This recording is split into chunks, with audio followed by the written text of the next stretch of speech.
that this bill be now read a second time. I call the honourable member for Lyons. Thank you, Deputy Speaker. The truth is, Member for Blair, that under Labor you failed young people. In fact, 200,000 more Australians after 2007 and after 6 years of a Labor government in Australia, 200,000 more Australians were unemployed as a result of 6 years of Labor administration. And the youth unemployment crisis that you describe occurred under Labor. And they failed to mention the range of initiatives and positive initiatives that this government has undertaken to address what is a blight on the landscape for young people in our country. Because Australians do understand, and Australia is a proud country because we understand fundamentally what our culture is, what the culture it means to be Australian, to have a go. These are things that most Australians, from whatever background, they understand. They also need to know that their government understands and has and measures against a test of fairness, and indeed this bill meets that test of fairness. And, Deputy Speaker, absolutely, Australians, in the context of that fairness, in that context of having a go, there is an absolute rejection of what we might colloquially call the bludgers.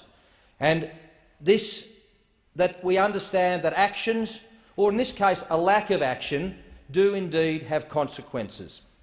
And most reasonable people can see that the changes proposed under this legislation, the Social Security legislation amendment Stronger Penalties for Serious Failures, Bill 2014, are reasonable and fair. This is not a draconian or over-the-top measure. It is a reasonable expectation in line with the Australian welfare system that is based rightly on a principle of mutual obligation. It is not a shoot-first measure, ask questions later. It is about support wherever we can to help young people to find employment, do the things that are good for them, for their families, for their future, that do deliver better health outcomes, that do deliver better community outcomes, but also to help themselves. And indeed there are exemptions within there for those people with special circumstances. I acknowledge the member for Blair's interest in mental health and his commitment to supporting and looking at better policy in this area. But indeed those people are not the people that this bill is targeting at all. That we understand that the taxpayers Australia that support for those people that support those people looking for work expect and reasonably expect those people to do as much as possible within reason to seek paid employment if receiving benefits from other taxpayers, to improve their chances of being offered employment and, where appropriate, accept suitable offers of employment. Activities that are expected of a job seeker include appointments, naturally enough, with employment service providers to discuss progress, feedback from interviews and strategies to enhance opportunities to get into paid employment.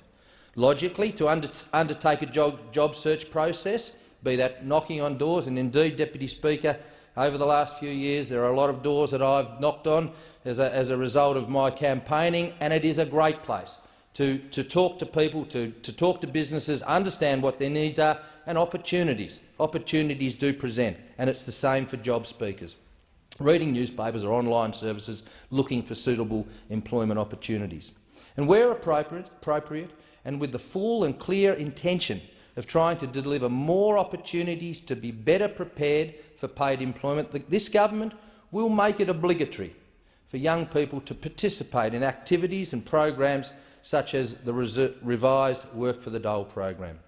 Most Australians understand that these programs are designed to equip people better to get into the workforce. Programs like Work for the Dole have shown for many years, particularly under the Howard government, their effectiveness. And this is probably one area. Statistics don't always do justice, but most people in this place, and outside of this place more importantly, would believe if we can have any success in encouraging and supporting young people into paid employment, such programs are indeed and overwhelmingly justifiable, particularly for those kids of families that have challenges around long-term welfare dependence. In my state, 30% in pockets there is youth unemployment. Under the Social Securities Act of 1999, the Act sets out penalties in the event that job seekers does not comply with the requirements as outlined. What is designated as serious failures include refusing a suitable job offer and persistent non-compliance in respect of appointments with employment service providers, and the Act provides for non-payment penalty of 8 weeks in the event of serious failures. But the issue at heart is amendments introduced in 2009 by the previous government that allowed for such penalties to be waived, provided there is, inverted commas, intensive activity in job searching. Effectively, in practice, it meant that job seekers who persistently refuse employment or are persistently non-compliant can avoid any financial recourse or penalty. By way of comparison, in 2008-9, as a legacy of the Howard government's initiatives, there were 644 penalties applied for refusing positions that were offered. In 2012-13, as a result of the changes made by the previous government, there were 1,718 serious failures, but in 68% of these cases the penalty was waived. So even though there were 3 times as many serious failures, there were only 550 financial penalties applied compared to 644 in 2009. It doesn't meet the reasonableness test, Deputy Speaker. In the instance of serious failures for repeated non-compliance in 2012-13, serious non-compliance, there were 25,268 instances, but in 73% of these cases the penalty was waived. In essence, the whole integrity of the system was undermined. The notion of mutual obligation with the taxpayers of Australia was indeed compromised. Deputy Speaker, as the Coalition, we are doing everything we can to support young people to get a job, or in the case of our trade loan scheme, to provide an appropriate financial assistance for those who choose to do an apprenticeship in the form of tertiary education. Higher education reforms, and indeed, Deputy Speaker, this is truly a reform, and it will benefit my state of Tasmania. The extension of the higher education reforms to sub-bachelor and diploma courses. For many areas of regional Australia, these are the courses that young people go to university for the first time to do. They may then go on to do a degree course, it is true, but these are the courses that are predominantly used in universities around regional Australia, like the University of Tasmania in my home state. The trade support loans, as I mentioned, the extension of the higher education loan program to diplomas and sub-bachelor degrees. Incentives for employees include the job commitment bonus for job seekers aged between 18 and 30, relocation assistance to support those needing to move more than 90 minutes away from home to take up work. And indeed, Deputy Speaker, my first job when I left school was 200 kilometres away from my home on a farm, and let me tell you, Deputy Speaker, it was the longest 8 months of my life. It was hard, and it made me realise that I didn't want to do that for the rest of my life, but I got to start, and I was really grateful for that. In my home state, the Tasmanian job program offers employers $3,250 to take up someone who has been unemployed for 6 months. Additionally, under the Restart subsidy, employers may be eligible for a further $10,000 over 2 years on top of this $3,250 figure if the employee is indeed over 50 years of age. Most people do the right thing, Deputy Speaker. Most people understand and value and appreciate the contribution being made to support them by Australian taxpayers when seeking employment.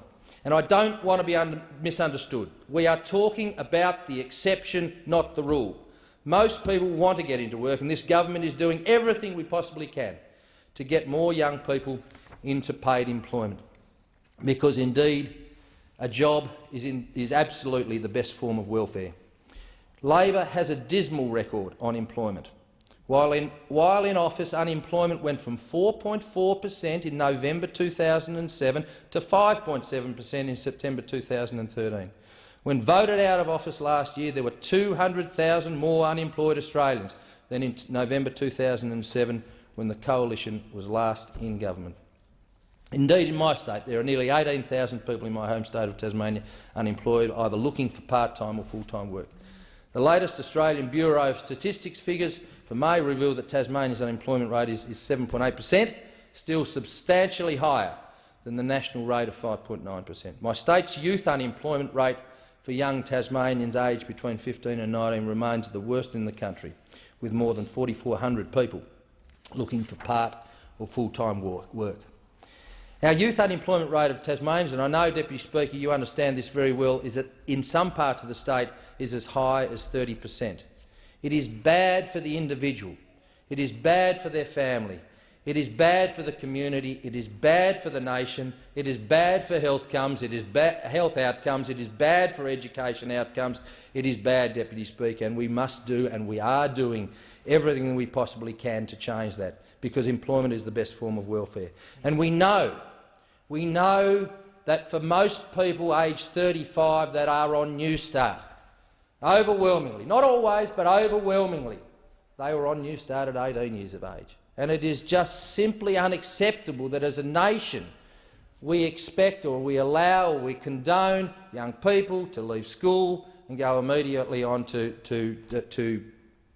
benefits. It's not good for them, it's not good for their families, it's not good for the community. And we need as many young people, as possible to participate in this country's workforce to the extent that they can, to help turn Australia's economy around. And I look at the demographic challenges, and this is a conversation as a nation we absolutely need to have, and it's a serious conversation we need to have. In 1960, there were 10 working-age Australians for every person aged over the age of 65.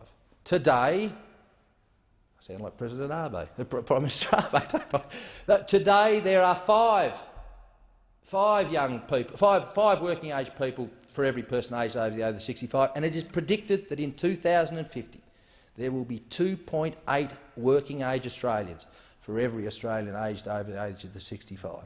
We need to have this conversation as a nation. We need to have this conversation around the demographics and the challenges for all of our systems, be it the health system, be it the education system, be it the welfare system more broadly, and we welcome the review into the welfare system that's been conducted by Minister Andrews over the next few months, and we would encourage submissions around this area.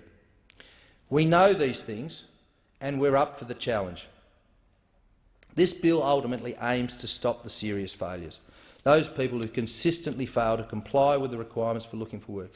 These regulations are tough indeed, because they have been developed to deal with one of the most difficult groups of unemployed Australians. Those who have every opportunity to take up an opportunity for paid employment, but ignore that opportunity. So the rules will be tightened on the waiver for penalties for job seekers who fail to accept or start a suitable job. They will incur a mandatory 8-week non-payment period. Job seekers who are persistently non-compliant will be given one opportunity to become compliant, but any further episodes of non-compliance will mean an 8-week non-payment penalty. It is reasonable, and it is what Australians would expect. Indeed, I know in your electorate of Braddon, Deputy Speaker, just on the boundary of my electorate of Lyons, there are many opportunities in the fruit-picking sector. Also at Cressy in my electorate, at Longford in time to come in my electorate, in my colleague the member for Bass's electorate at Hillwood, there are opportunities, for example, around strawberry picking. Now, strawberry picking actually in Tasmania is a 7-month period. They're picking strawberries for a 7-month period. At the moment, most of those jobs are taken by backpackers. For 7 months of the year, they are employing backpackers from China and Taiwan and from Korea. Why? Not because they don't want to employ young Tasmanians, because young Tasmanians won't put up their head. They come along and they get a start, but after 3 or 4 days, or after a week, or after 2 weeks, they leave. And I want to know why that is.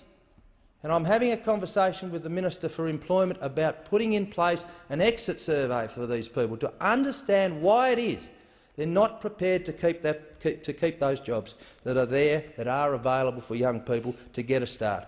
I started at the bottom, Deputy Speaker. Haven't gone much further up the poll, but that's what we need. We need young people to take that chance, grab that opportunity and seek the opportunities that come from having paid employment. Thank you, Deputy Speaker. Order. I thank the honourable member, and whilst ever he was